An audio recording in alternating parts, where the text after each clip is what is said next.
Bismillahirrahmanirrahim. Assalamualaikum warahmatullahi wabarakatuh.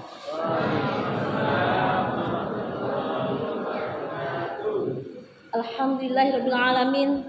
Assalatu wassalamu ala asrofil anbiya'i wal mursalin wa ala alihi washabbihi rasulillahi ajmain. Amma ba'du. Pertama-tama, marilah kita panjatkan rasa puja dan puji syukur kita kehadirat Allah Subhanahu wa taala yang sebagaimana telah melimpahkan rahmat dan karunia-Nya kepada kita bersama sehingga kita bisa berkumpul di Masjid Al-Adawi yang berkah ini. Tak lupa pula salawat berikan salam kita hadiahkan kepada Nabi besar yakni Nabi Muhammad SAW dengan mengucapkan Allahumma sholli ala Muhammad, karena tanpa jasa beliau kita tidak bisa menikmati rasanya manisnya nikmat iman dan nikmat Islam. Baik bapak-bapak, ibu-ibu hadirin yang dirahmati Allah di Masjid Adawi yang berbahagia ini. Pada malam hari ini adalah malam ke-8. Alhamdulillah Allah masih senantiasa memberikan kita kesempatan untuk melangkahkan kaki menuju masjid untuk melaksanakan sholat berjamaah yang pahalanya 27 rakaat. Baik, saya tidak memperpanjang mukadimah, langsung saja saya bacakan judul pada malam hari ini, yakni Menjadi Istri Idaman. Judul ini telah ditetapkan oleh IPMI Kota Pekanbaru. Saya berdiri di sini atau saya duduk di sini bukan berarti saya seorang perempuan yang sempurna atau manusia yang sempurna. Tetapi kewajiban kita adalah saling menasihati dan saling mengingatkan ke jalan yang benar. Karena kita manusia tidak terlepas dari namanya hilang dan salah. Baik, bapak-bapak, ibu-ibu, ya, apa yang dimaksud istri idaman? Ya, sudut pandang yang belum menikah dengan yang sudah menikah berbeda ya. Kalau sudah menikah mungkin real, kalau yang belum menikah mungkin masih membayangkan seperti apa istri idaman. Baik, ketika kita berbicara tentang istri idaman, ya, dalam Islam yang dimaksud dengan istri idaman itu adalah wanita soleha. Seperti apa gambaran wanita soleha? Baik, secara bahasa wanita atau perempuan diartikan mar'ah. Dalam bahasa Arab mar'ah, perempuan, ya, beda tipis bahasa dengan cermin. Cermin bahasanya mir'ah. Jadi mar'ah sama mir'ah sifatnya sama dan dua hal yang tidak bisa dipisahkan. Benar nggak Ibu? Kalau lihat kaca gimana Ibu? Ngaca nggak? Ya, kalau ada lihat kaca dikit ngaca Bu ya. Baik. Jadi perempuan ini seperti kaca ya, kaca yang berdebu, nggak bisa terlalu dikerasi, nggak bisa terlalu dilembuti. Jadi pandai-pandailah dalam menghadapinya. Bapak-bapak menikahi ibu-ibu kenapa? Kenapa Pak? Karena jodoh. Kalau itu jawabannya jawaban takdir ya, karena jodoh gitu ya. Di sini ada yang mau menikah? Ada? Yang belum menikah mau cari istri idaman itu seperti apa?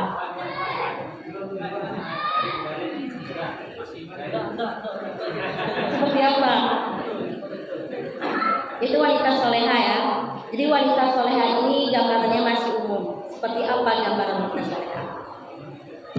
Perempuan itu dinikahi karena 4 hal. Apa saja? Tertarik kenapa? Karena kekayaannya. Karena apa lagi? Karena keturunannya. Yang mungkin dia keturunan bangsawan, keturunan darah biru. Apalagi karena kecantikannya, ya.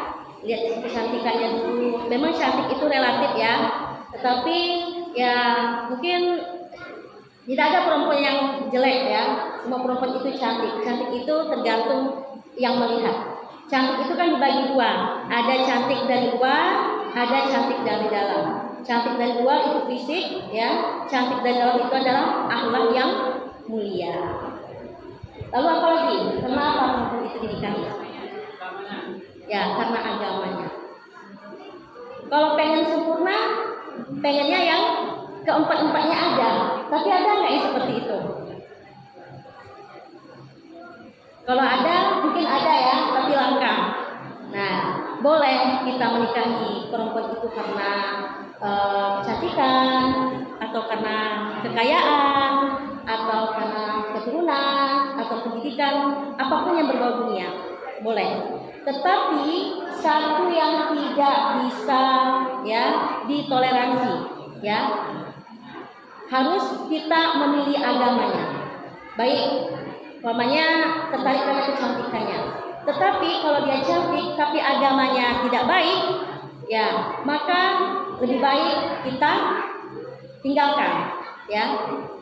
Kalau yang lagi cari calon istri, tapi kalau yang sudah menikah jangan ya. Nah, jadi kewajiban bapak-bapak sebagai imam untuk mendidik anak istrinya untuk menjadi keluarga yang soleh-solehah, ya. Nah, jadi apapun pilihannya, agamanya nomor satu.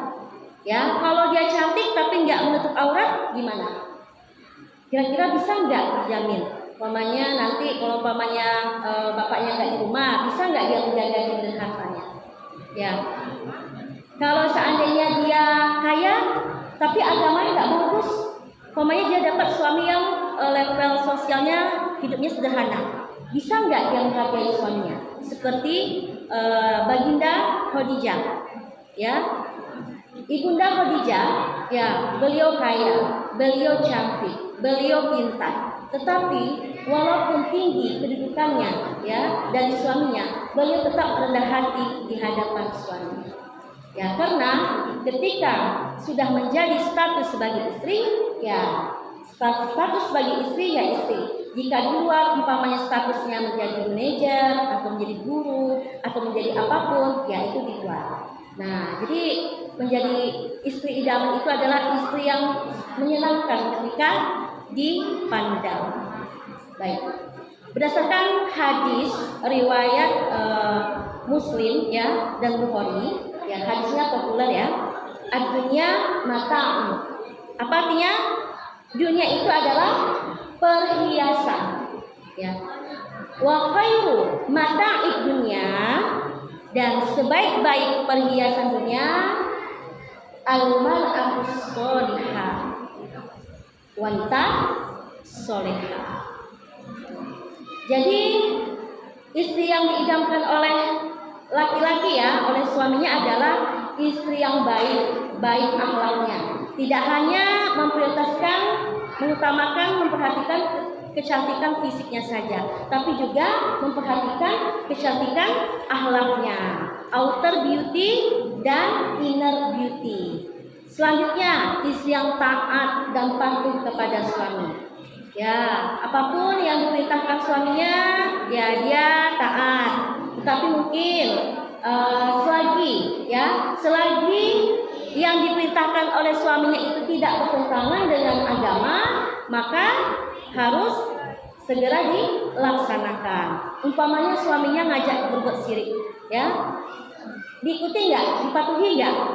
Ya, selagi tidak bertentangan dengan perintah Allah dan Rasul, maka taatilah. Tetapi ketika bertentangan dengan perintah Allah dan Rasul, maka boleh ya melanggar perintah suami. Tapi caranya dengan cara yang baik. Selanjutnya, senantiasa mencari ridho suami. Yang namanya manusia itu tidak lepas dari namanya hilaf dan salah. Mungkin dalam rumah tangga itu ada cekcok, ada gesekan, ada permasalahan, itu wajar. Entah masalah ekonomi, entah masalah keluarga, dan apapun masalah yang ada. Tetapi jika dikomunikasikan dengan baik, maka akan bisa dicari solusinya secara bersama-sama, bukan berujung dengan pertengkaran. Jika ujung-ujung pertengkaran itulah yang membuat rumah tangga menjadi bubar. Ujungnya siapa yang dikorbankan? Anak-anak. Mau nggak orang tuanya pisah? Nggak mau kan? Nah, jadi untuk menjaga keutuhan rumah tangga butuh ilmu. Jadi saat ini ya banyak kasus perceraian ya, lebih tinggi angka perceraian daripada angka pernikahan. Kenapa? Karena minimnya ilmu tentang pernikahan. Makanya saat ini ya KUA mengadakan konseling atau bimbingan pranikah karena menghindari kasus-kasus yang tidak diinginkan ya, seperti perceraian karena kurang pahamnya ilmu dalam berumah tangga. Kalau nikah aja mudah ya, ijab kabul, saksi, akad, mahar, sah. Nah, seperti itu, ada wali. Nah, seperti itu. Nah, baik. Apa saja kriteria istri soleha? Nah, yang pertama, istri soleha itu memiliki agama yang baik. Bagaimana caranya bisa memiliki agama yang baik? Yaitu belajar, terus belajar, dan terus belajar. Salah satunya mengisi, menghadiri majelis taklim, ya, atau mendengarkan kajian-kajian di YouTube atau di TV. Jadi carilah lingkungan-lingkungan yang positif, teman-teman yang positif. Dan hindarilah teman-teman yang mengajak kepada keburukan. Umpamanya ada perkumpulan ibu-ibu yang sukanya tuh ya kalau nggak gosipin orang sehari-hari, dalam sehari itu rasanya kurang, ada yang kurang gitu ya. Jadi wanita yang soleha itu dia akan menjaga matanya, hatinya, telinganya, mulutnya dari hal-hal yang dilarang oleh agama. Selanjutnya, selalu menjaga auratnya. Nah, di sini menjaga aurat bagi anak gadis yang belum menikah, ketika dia membuka auratnya, menampakkan auratnya di hadapan laki-laki yang bukan mahramnya, maka yang menanggung dosa adalah ayahnya dan saudara laki-lakinya. Ya, jadi adik-adik kalau lihat kakaknya ya atau adiknya yang tidak menutup aurat, ya maka ditegur. Nah, kapan perempuan itu wajib menutup aurat? Ketika sudah balik. Kapan baliknya? Ketika ya masuk masa menstruasi. Maka perempuan wajib menutup aurat, wajib sholat. Selanjutnya, berpakaian syar'i. Orang pakai jilbab. Jadi jilbab sama hijab itu beda. Kalau cuma pakai jilbab, pakaiannya ketat, ya, yang jadi jilbab itu cuma kepala saja, ya. Di bawah leher ke bawah itu, ya, itu bukanlah jilbab, ya. Jilbab dalam bahasa Arab diartikan pakaian longgar yang panjang yang menutup aurat. Jadi kalau masih memakai jilbab tapi pakaian masih ketat tidak menutup aurat, maka mulai saat ini diganti bajunya dengan baju yang longgar, yang tidak menyerupai laki-laki, yang tidak transparan, dan kerudungnya menutup dada. Nah, bagi yang sudah menikah, jika tidak menutup aurat di hadapan yang bukan mahramnya, maka yang menanggung dosa adalah bapak. Jadi kewajiban bapak-bapak ya menjaga aurat istrinya. Selanjutnya, ya betah di rumah. Kalau nggak penting keluar rumah, nggak usah keluar rumah. Karena ya kalau ketika perempuan sudah keluar rumah, godaan syaitannya banyak. Ya, entah shopping, ya beli yang nggak jelas, atau ngumpul-ngumpul ngomongnya nggak jelas, ya, atau hal-hal yang mengandung fitnah. Nah, jadi kalau nggak penting jangan keluar rumah. Ya, sebaik-baik perempuan itu adalah perempuan yang betah di rumah. Ya, sebentar lagi Pak ya, izin menambahkan. Selanjutnya, memiliki sifat malu. Saat ini banyak sekali kasus ya. Maaf ibu-ibu di TikTok, maaf ya ibu-ibu joget ya, rasa malu itu sudah nggak ada gitu. Apa yang tren terkini itu yang diikuti. Padahal kita harus selektif, harus memfilter, menyaring mana yang baik dan mana yang buruk. Bukan berarti tren yang terkini itu semuanya baik ya. harus difilter karena ibu-ibu ini adalah contoh bagi anak-anaknya. Jika ibu-ibunya ya maaf sudah rusak atau melenceng, maka anak-anaknya akan meniru kebiasaan orang tuanya. Karena buah tidak jauh jatuh dari pohonnya. Sesungguhnya anak itu suci, lahir dalam keadaan suci. Siapa yang membawa dia kepada agama Nasrani, Yahudi, dan Majusi? Yaitu adalah orang tuanya. Jadi orang tua ini adalah sebagai contoh bagi anak-anaknya. Selanjutnya, bertanggung jawab dalam mengatur rumah tangga. Bekerja di luar boleh, membantu perekonomian keluarga boleh, tapi jangan menyampingkan kewajiban dalam mengurus rumah tangga. Jika seandainya punya keterbatasan, ya bisa minta tolong sama bapak-bapak ya untuk saling bekerja sama, ya. Jadi perempuan ini bukan pembantu, bukan babysitter, ya, bukan tukang laundry dan servis, tetapi adalah partner hidup. Nah, partner hidup, ya, sama-sama bekerja sama akan menciptakan rasa harmonis dalam rumah tangga. Selanjutnya, enak jika dipandang, umpamanya bapaknya mau pergi kerja, ya istrinya salam gitu ya, senyum. Pas bapaknya nyampe di rumah, buka pintu, disambut sama istri, dawangi, istrinya senyum. Senang nggak bapak-bapak? Senang ya? Nah, jangan ketika suami datang, ya mungkin dasdaran ya bu, maaf ya bu ya, dasdaran bau bawang atau bau dapur gitu.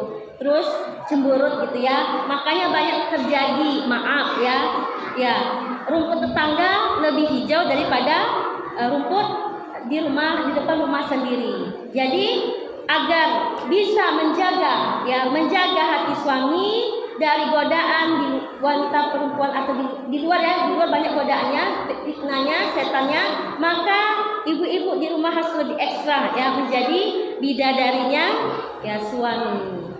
Selanjutnya, taat pada suami sudah saya bahas, ya menjaga diri dan harta suami.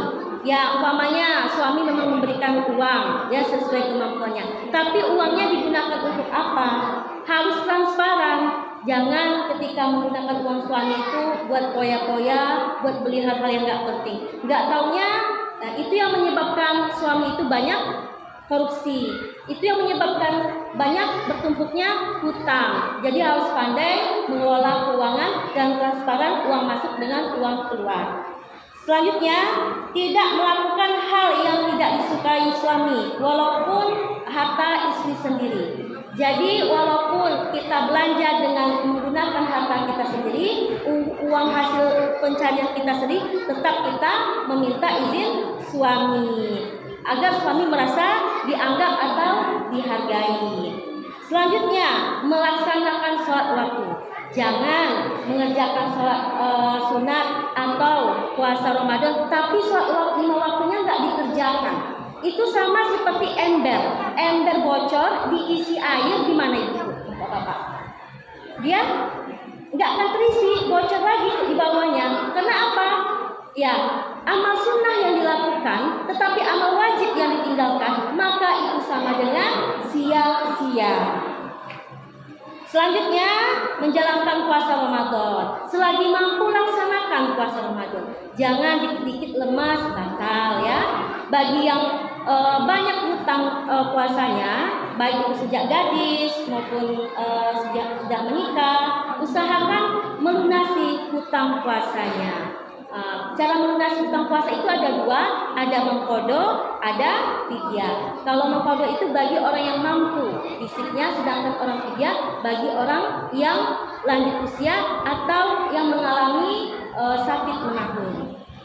Selanjutnya, menjaga kemaluan. Maaf ya. Ini perlu kita sebutkan karena kenapa banyak terjadi perselingkuhan? Karena perempuan tidak bisa menjaga auratnya, sedangkan laki-laki tidak bisa menjaga matanya. Jadi para perempuan, bantulah laki-laki menjaga matanya dengan menjaga auratnya dan menjaga batasan pergaulan antara laki-laki dengan perempuan. Dan jangan berdua-duaan atau menyepi dengan yang bukan mahram. Jika berdua-duaan, maka pihak ketiga adalah syaitan. Disitulah mulai terjadi benih-benih perselingkuhan. Maka ada dalam Al-Quran menyebutkan la taqrabuz zina, jangan dekati zina. Mendekatinya saja sudah tidak boleh, apalagi berzina. Selanjutnya, mampu membuat suami ridho. Jadi kita setiap hari dari bangun tidur sampai menjelang tidur, yang namanya manusia tidak terlepas dari namanya hilaf dosa dan salah, pasti. Karena kita punya emosi, punya perasaan, punya masalah, punya tekanan, ya. Jadi bagaimana?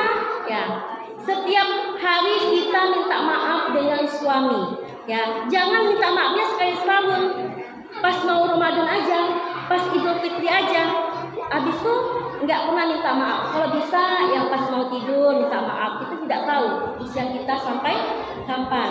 Ya, kalau bisa ya kita ini ketika dicabut nyawanya dalam keadaan husnul khotimah dan dalam keadaan ridho suami. Jika perempuan itu sudah mendapatkan ridho suami, dia bisa masuk surga dari pintu mana saja pun yang dia inginkan. Masya Allah, luar biasa ya untuk menjadi wanita soleha. Masya Allah, ibu-ibu ya, para pejuang istri idaman ya, ibu-ibu para pejuang wanita soleha. Mudah-mudahan kita bisa menjadi wanita soleha, istiqomah, dan kita juga bisa menjadi suri tauladan bagi anak-anak kita. Baik bapak-bapak, ibu-ibu, itulah yang bisa saya sampaikan pada hari ini atau malam ini yang berbahagia ini. Karena ini adalah tausiah Ramadan, waktu terbatas, ya mohon maaf jika waktunya melebihi itu ya, melebihi jatahnya. Saya cukupkan sampai sini. Wallahu a'lam bishawab. Kita tutup dengan baca hamdalah, alhamdulillahirabbil alamin, dan doa penutup majelis.